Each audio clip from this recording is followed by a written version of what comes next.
नमस्कार दोस्तों, मैं गोपाल शर्मा स्वागत करता हूं आपका GSIQ में। और अगर आप RS की तैयारी कर रहे हैं या शुरू करने वाले हैं या तैयारी करने की सोच रहे हैं, लेकिन आपके मन में ये सवाल बार बार आ रहे हैं कि कहां से शुरू करें, कौन सी बुक पढ़ें या नोट्स पढ़ें, कहां से स्टार्ट करें, तो ये वीडियो आपके लिए काफ़ी यूज़फुल होने वाला है। क्योंकि इस वीडियो में मैं आपको बताऊँगा RS प्री सिलेबस एनालिसिस और बुक्स कहाँ से पढ़ें, कौन सा टॉपिक सिलेबस का कौन सा टॉपिक कौन सी बुक में आपको मिलेगा। इस वीडियो में हम उसके बारे में बात करेंगे, तो बने रहे वीडियो में अंत तक, क्योंकि वीडियो के अंत में मैं आपको ये बताऊंगा कि सिलेबस का कौन कौन सा पार्ट आप स्किप कर सकते हो। और RS प्री क्वालिफाई, क्योंकि क्वालिफाइंग एग्ज़ाम है और क्वालिफाई करने के लिए आप कुछ पार्ट स्किप कर भी सकते हो। ठीक है, तो इसकी स्ट्रेटेजी वीडियो के लास्ट में डिस्कस करेंगे। इससे पहले हम सिलेबस और कौन कौन सी बुक पढ़नी है वो डिस्कस करेंगे। तो जैसा कि जो लास्ट वीडियो उसमें लोगों ने मैसेज भी किया था और कमेंट भी किया कि सर आप अपना इंट्रोडक्शन नहीं देते हो, तो मैंने सोचा कि इस बार इस वीडियो में इंट्रोडक्शन दे देते हैं। तो मेरा नाम गोपाल शर्मा है, तो आपको पता ही है। बाकी 2017 से मैं RS की तैयारी कर रहा हूँ और 2018 में जो अभी इंटरव्यू हुआ है वो 6 अप्रैल को मैंने इंटरव्यू दिया है और इसका रिज़ल्ट आना भी बाकी है, लगभग जुलाई में आने की संभावना है। तो चलिए अब स्टार्ट करते हैं वीडियो को। तो वीडियो हम सबसे पहले प्री के बारे में सामान्य जानकारी देख लेते हैं। तो ये सामान्य ज्ञान और सामान्य विज्ञान का पेपर होगा आपका। 200 अंक का होता है, 3 घंटे आपको दिए जाएंगे। इसमें 150 क्वेश्चन आते हैं जो ऑब्जेक्टिव होते हैं। ठीक है, नेगेटिव मार्किंग एक अपना 3 होती है। अब इसके सिलेबस की बात कर लेते हैं। तो सिलेबस की बात करें तो सबसे पहले बात करते हैं कि राजस्थान का इतिहास, कला, संस्कृति, साहित्य, परंपरा और विरासत, ये सिलेबस में पहला आपका सब्जेक्ट है, राजस्थान का आर्ट एंड कल्चर। तो इसे हम सबसे पहले स्टार्ट करें तो सिलेबस में लिख रखा है कि राजस्थान के महत्वपूर्ण ऐतिहासिक घटनाएं, राजस्थान के इतिहास की महत्वपूर्ण ऐतिहासिक घटनाएं। तो ऐतिहासिक घटनाओं का मतलब है कि जो महत्वपूर्ण युद्ध हुए हैं, महत्वपूर्ण घटनाएं हैं, जैसे कि ये उत्तरायण का युद्ध है, खानवा का युद्ध है, फिर हुडा सम्मेलन हुआ है, कृष्णा कुमारी विवाद है। ठीक है, तो महत्वपूर्ण घटनाएं पढ़नी है आपको। ये नहीं पढ़ना कि राजा के कितने बेटे थे, कि घोड़ी का क्या नाम था, घोड़े का क्या नाम था, किस युद्ध में लड़ने के लिए गया था, वो आपको नहीं ध्यान रखना है। क्योंकि उसकी बजाय, क्योंकि हिस्ट्री में 1 या 2 सवाल मुश्किल से आते हैं।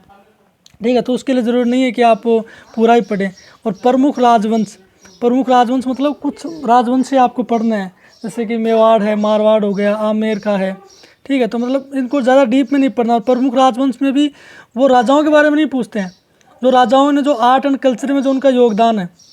ठीक है, फिर उनके जो दरबारी कवि हैं उनकी जो किताबें हैं, या फिर राजा ने कोई महत्वपूर्ण काम किया हो उसके बारे में पूछते हैं। तो हिस्ट्री के अंदर इस पढ़ते समय इस बात का ध्यान रखें कि वो कहानियों से, किस्सों से आपको कोई मतलब नहीं है। एग्ज़ाम के पॉइंट ऑफ व्यू से जो इम्पोर्टेंट है वही पढ़ें। ठीक है, और उनकी प्रशासनिक व्यवस्था, राजस्व व्यवस्था, जैसे कौन कौन से कर लगाए थे, चौरी कर, जकात, जजिया, जो भी कर है। ठीक है, सामाजिक सांस्कृतिक मुद्दे और स्वतंत्रता आंदोलन, 58 की क्रांति का, इस पर एक वीडियो मैं बना दूंगा। जो पिछले एग्जाम्स में जो क्वेश्चन आए हुए हैं 58 की क्रांति से, वो सारे एक सीरीज़ बना के एक ही वीडियो में पूरा बता दूंगा मैं आपको। ठीक है, तो जन जागरण, राजनीतिक एकीकरण है, स्थापत्य कला की प्रमुख विशेषताएं, चित्रकलाएं, हस्तकलाएं। ठीक है, ये सभी जो हैं आपको ये मिल जाएंगी। राजस्थान के जो लक्ष्य राजस्थान की बुक है, इसी से आपको पढ़ना है। और आपको हिस्ट्री की इस पॉइंट पे ज़्यादा ध्यान न दे करके आपको राजस्थान का आर्ट एंड कल्चर ज़्यादा पढ़ना है, क्योंकि आर्ट एंड कल्चर से ज़्यादा क्वेश्चन आते हैं।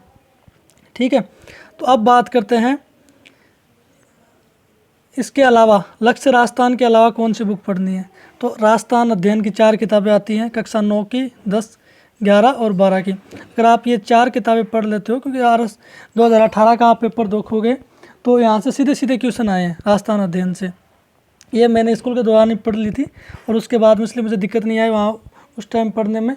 तो आप इसको एक बार रीडिंग ज़रूर लगाएं।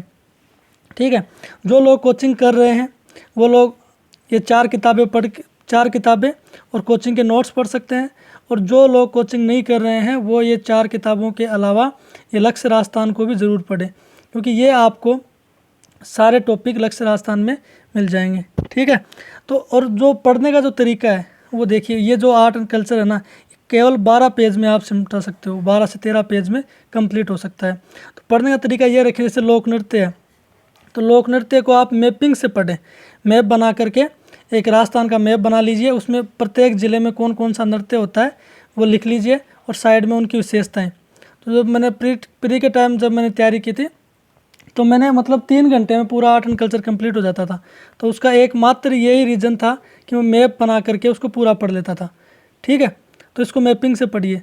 इसके बाद बात करते हैं जो नेक्स्ट पार्ट है सिलेबस का, वो है, चलिए अब बात करते हैं भारतीय इतिहास की। तो भारतीय इतिहास में सबसे पहले प्राचीन और मध्यकाल की बात करते हैं। तो इसमें जो लिखा हुआ है कि प्रमुख विशेषताएं और महत्वपूर्ण ऐतिहासिक घटनाएं, तो और इसमें जो इम्पोर्टेंट पार्ट है वो है कला संस्कृति।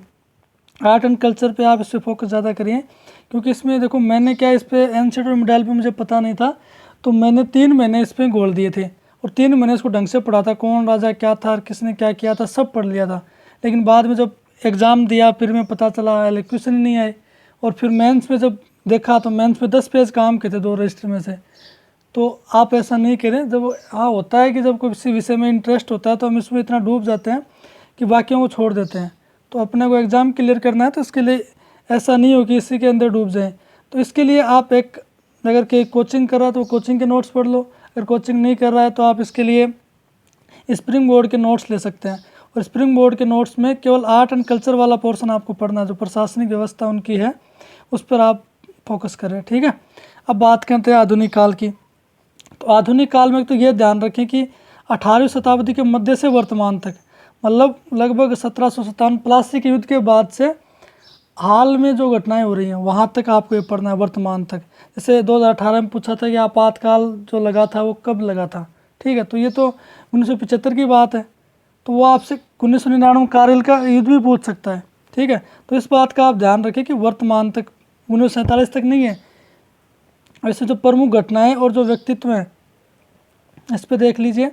और जो भारतीय स्वतंत्रता संघर्ष है यहाँ से क्वेश्चन ज़्यादा पूछते हैं कि गांधी जी के आने के बाद जो आंदोलन हुए हैं, ठीक है, और फिर जो भी घटनाएं हुए हैं, जितने भी आंदोलन हुए हैं भारत छोड़ो आंदोलन तक, इससे क्वेश्चन ज़्यादा आते हैं।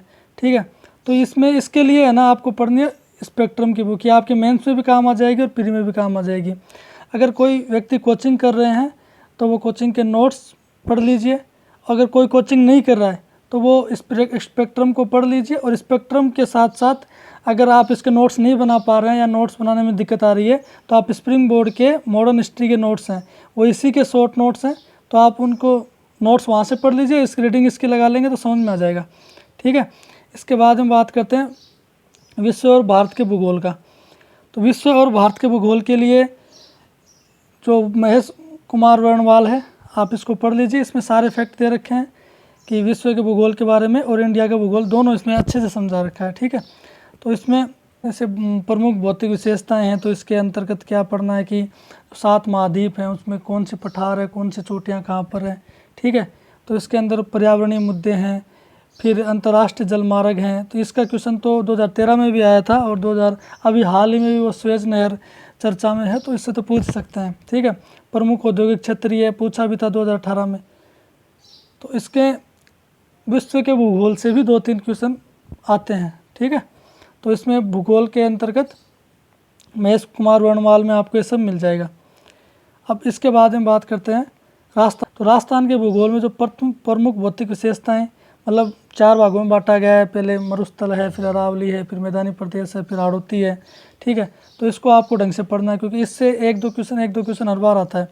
फिर प्राकृतिक संसाधन है, मृदा है, ठीक है, और भी इसमें है। तो जलवायु, वनस्पति है, सिंचाई परियोजनाएं, जो परियोजना है ना, इससे हर बार एक क्वेश्चन आता है मिलान करने का। 2013 में, 16 में और 18 में, तीनों में मैंने इसको देखा है।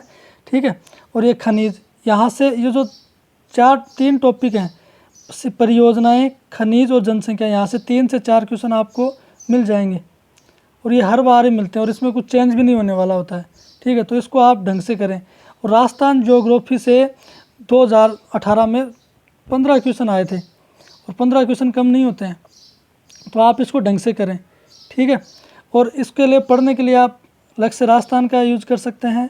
और अगर लक्ष्य राजस्थान आपको ऐसे दिक्कत हो रही है कि नहीं पढ़ना चाह रहे हो आप, तो विजय सिंह सर के नोट्स हैं स्प्रिंग बोर्ड के, वो आप पढ़ लीजिए, उनसे बाहर नहीं आएगा।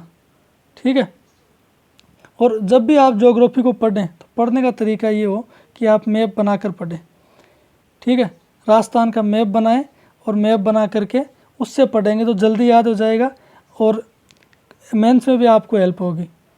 इसके बाद बात करते हैं पॉलिटी की। तो इसमें जो संविधान है और जो भारतीय राजनीतिक व्यवस्था है ये मिल जाएगी आपको लक्ष्मीकांत में। तो लक्ष्मीकांत से इस बार भी 2018 में भी 4-5 क्वेश्चन सीधे सीधे क्वेश्चन उठा के आए थे, ठीक है। इसके लिए और साथ में आप एक बेयर एक्ट भी ले लें। ये भारत का संविधान एक छोटा सा बेयर एक्ट आता है, इसमें सारे जो भी अनुच्छेद हैं वो सीधे सीधे दे रखे हैं, और इससे भी सीधे सीधे क्वेश्चन आए थे 2018 में। 2 से 3 क्वेश्चन ऐसे थे जो सीधे सीधे बेयर एक्ट से पूछे गए थे, लाइन टू लाइन, लाइन भी चेंज नहीं थी उसमें, ठीक है। और इसके बाद में जो राजस्थान की जो पॉलिटी है इसके लिए आप लक्ष्य राजस्थान पढ़ ही सकते हैं। लक्ष्य राजस्थान में इसमें दे रखा है पूरा। आप जब भी बुक्स को पढ़ें तो बुक्स को पढ़ने का तरीका ये है कि बुक्स में पहले आप सिलेबस के नोट्स देखें, और फिर बुक्स में आप सिलेबस के टॉपिक देखें और सिलेबस के टॉपिक को देखकर बुक्स पढ़ें, और साथ साथ इसके नोट्स बना लें, ठीक है। इसके बाद में बात करते हैं इकोनॉमी की। तो इकोनॉमी के लिए जो भारतीय इकोनॉमी है, भारतीय जो अर्थव्यवस्था है, जिसके जो बेसिक है वो तो आपको दृष्टि की भारतीय अर्थव्यवस्था में मिल जाएगा, ठीक है। और जो करंट, क्योंकि इकोनॉमी के जो क्वेश्चन आते हैं वो करंट बेस पे होते हैं, तो उसके लिए आप करंट की मैगजीन और इकोनॉमिक सर्वे और बजट और जो सरकार की जो योजनाएं हैं वो आपको मैगजीन्स में मिल जाएंगी, और जो बजट आता है उसका सार भी आता है, ठीक है। तो वहाँ से हो जाएगा इकोनॉमी के लिए। फिर बात करते हैं राजस्थान की अर्थव्यवस्था की। तो राजस्थान की अर्थव्यवस्था के लिए आपको ओनली और ओनली इकोनॉमिक सर्वे पढ़ना है, क्योंकि 2018 में क्वेश्चन आए थे इकोनॉमिक सर्वे से, सीधे सीधे 6 क्वेश्चन आए थे, और जो डेटा थे, जो इकोनॉमिक सर्वे का जो पहला पेज है, 2-3 क्वेश्चन तो उसी से आ गए थे, एक तो आधार वर्ष ही पूछ लिया था, ठीक है।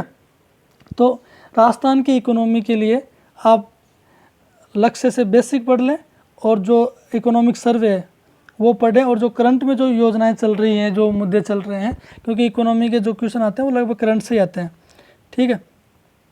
इसके बाद में बात करते हैं विज्ञान एवं प्रौद्योगिकी की।